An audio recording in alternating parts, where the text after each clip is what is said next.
Of all the Duel Monster era formats, there's one in particular I find the most interesting. That would be Joey Pegasus format, Yu-Gi-Oh's abandoned format. This time period goes up to Labyrinth of Nightmare and follows the May 2003 list that limited Sinister Serpent, Harpy's Feather Duster, and Heavy Storm, with Graceful Charity getting semi-limited. The list also specified that the original English print Egyptian God cards were illegal for sanctioned play. Oh geez, I wonder what that red card on the top of my deck will be. Heart of the Cards be damned. The main releases since the last format include select video game promo cards like the ones on the list, as well as starter deck Joey and Pegasus. Due to the decks being the main releases and the similar reasoning to Yugi Kaiba format is why this March format is called Joey Pegasus, but this naming wasn't the original name. Many retro duelists are aware of a popular 2003 format,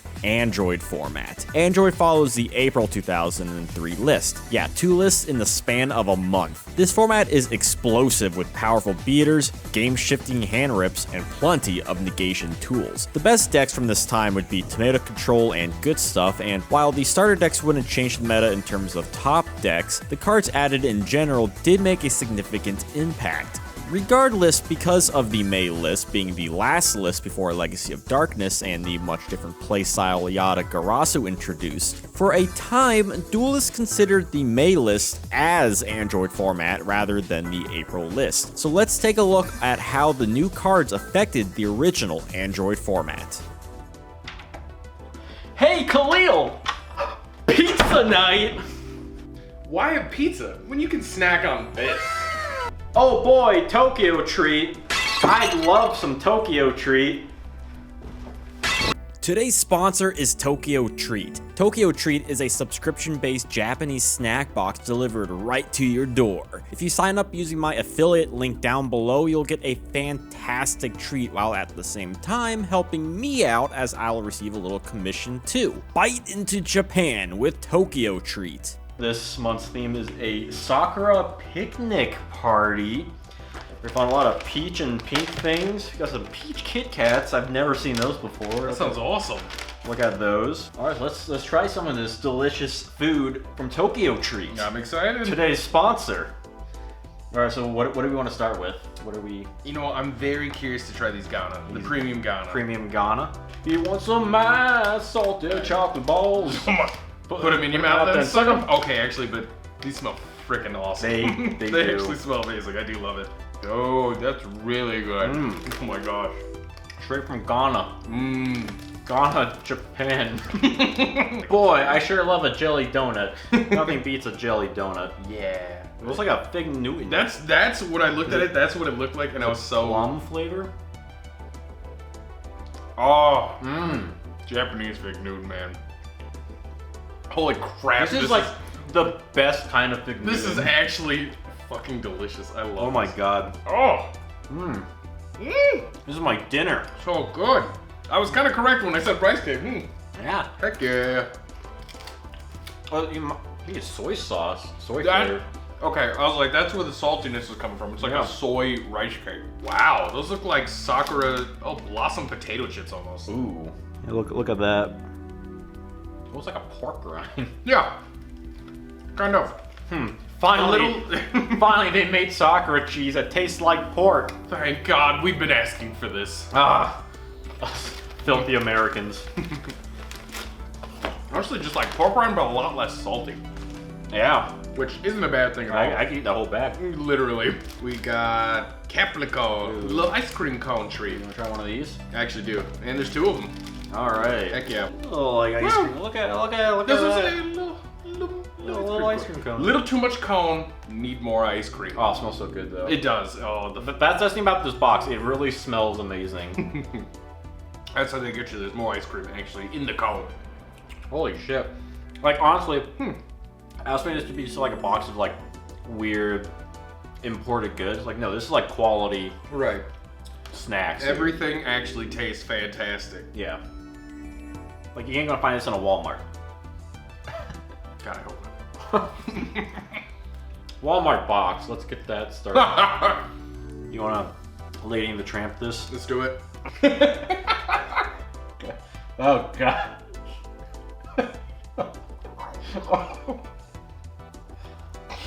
That was so good. Yeah, let's try some colon. Creamy. Oh, Ooh. that cream colony flavor. Small, little green shit, but I'm sure it's delicious. Melts in your mouth. Oh my god, that center I was not expecting. Ooh. I love colon. All right, That's why we did the workout. We got, yeah, this is post-workout meal, by the way. Peach Kit Kats. These like carbs. I have had green tea Kit Kats before. As an American, I've only had regular Kit Kats, so I'm excited. And I'm black, so we don't stray too far from the path. Again, make sure you use my affiliate link so I can get some kickbacks. You can get some of this delicious peach Kit Kats. Kickbacks for the Kit Kat. Oh. Holy shit.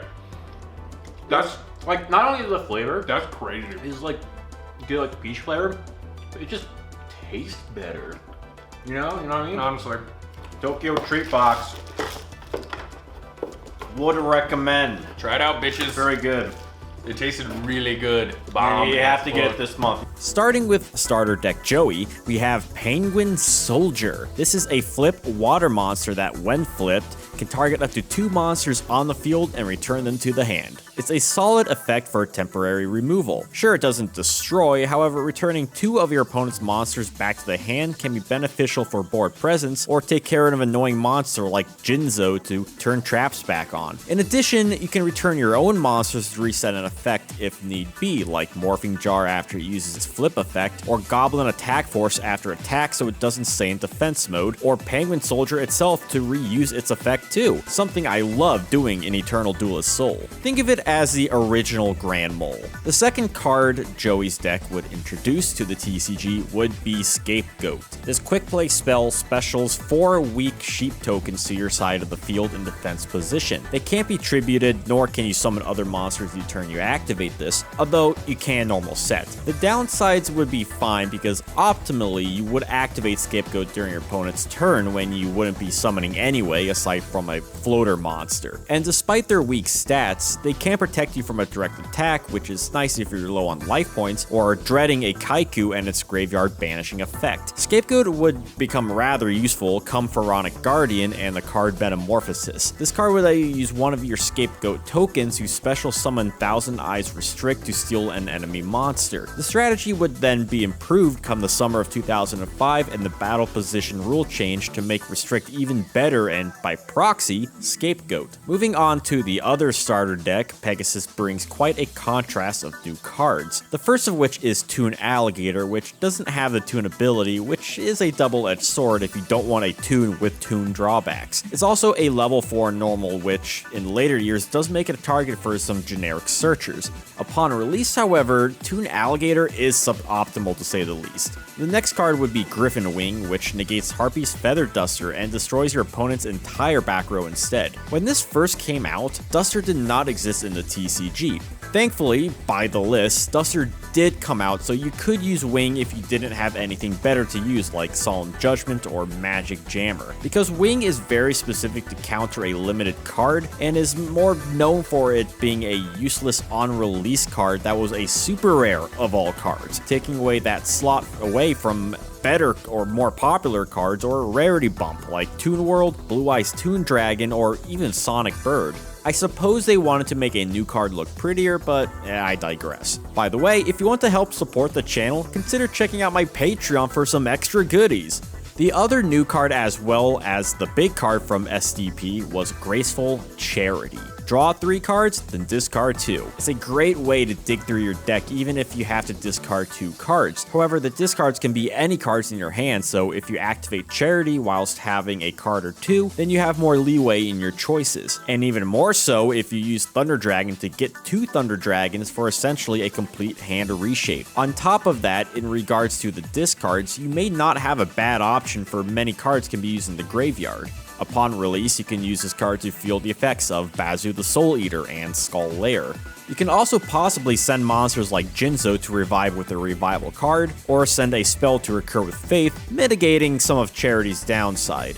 Later release cards further assist Charity, like Knight Assailant, Blackluster Soldier, Envoy of the Beginning, and Treeborn Frog. Thankfully, it would be banned for good, at least as of this video, on the March 2007 list, so no future decks, whether it be Burning Abyss or Orcus, can't be abused further. And again, this isn't even keeping in mind the cards you draw. It is the reason why the April and May lists for a time were referred to as Android April Fools for its release date, and Android Graceful for this one powerful spell. So while the 2003 starter decks didn't introduce a ton of new cards, it did release enough to make a noticeable impact. Speaking of impact, April would bring Yu-Gi-Oh! Worldwide Edition Stairway to the Destined Duel with promotional cards Harpy's Feather Duster, Sinister Serpent, and Valkyrion the Magno Warrior. Valk, while powerful in stats, doesn't have a useful effect to justify running 3 weak normal monsters just to get out a strong beater when so much destruction exists at this point. At least it's easier to get out with better requirements than Gate Guardian, so that's something. Sinister Serpent is another card from this set, and it's significantly more useful than Valk. Its weak stats is not its strong point, rather its usefulness lies in that during your standby phase, if Serp is in your grave, you can return it back to your hand. Like you may have guessed already, this combos well with Charity for essentially a free discard. Serp also pairs well with any discard effect like Painful Choice, Card Destruction, Tribute to the Doomed, or even Delinquent Duo. This would only expand with more cards to abuse it, whether it's Raigeki Break or Creature Swap. And if you need to defend, it works as a constant body if the game state is simplified enough. In some ways, it's an upgraded Thunder Dragon. As a one-of, Sinister Serpent is more than worth its place in a deck. Just keep a lookout for opposing Kaikus. Finally, we have Harpy's Feather Duster. This is the Raigeki version of Heavy Storm, where it destroys all back row cards on your opponent's side of the field. More obvious than Serp, this card is incredibly powerful. Now, you don't need to worry about destroying your own back row en masse, and possibly destroy more than a mystical Space Typhoon. It's a new power card, a new staple in an era where there's already a plethora of staples. There's really not much more I need to say about Duster. It's not complex, it just does what it says, which is pretty freaking good. Between all the cards, most decks would adopt Serpent, Duster, and Charity as key staples moving forward. When it comes to the decks of Joey Pegasus format, they follow more or less the same formula as Android format. There weren't any core or booster sets to make a significant change to any top decks, so you still saw the similar strategies: Tomato Control, Beatdown, Deck Destruction, and Stall Control decks. Bazoo was still useful, and Jinzo was still a great boss monster, and Raigeki worked all the same. But now, with 2 new solid water monsters in Penguin Soldier and Sinister Serpent, water decks got a boost as a rogue option. Serpent also gave Relinquish deck a great, almost searchable, and recursive ritual material for the deck's boss monster. Otherwise, there's a reason why many duelists have shifted to the April list, and that's Graceful Charity. As great as the other cards are, this one new draw spell greatly increased the game's speed for whoever drew into it first. Because in many ways, Charity is better than Pot of Greed, for it draws an extra card, plus it has more setup utility. It could create lopsided games if you use it to draw into your power card filled deck. Pot of Greed, the Sacred Treasures, Imperial Order, Gemini Elf, etc. Unlike, say, the following format that included a whole new set, while the addition of Charity only negatively affected the status quo. Remember, Charity during this time was at 2 copies, allowing you to draw up to 6 cards, not including any recursion by Magician of Faith for more uses. At the very least, it made your good stuff decks a little tougher to figure out, since it's hard to fit every power card in an optimal build, let alone keeping in mind the draw power 2 Gracefuls added to the format's speed. Hey, at least the new cards make my Last Warrior deck even better. There is something to be said about the tools rogue decks get, however, at the end of the day, the top decks just make better use of everything.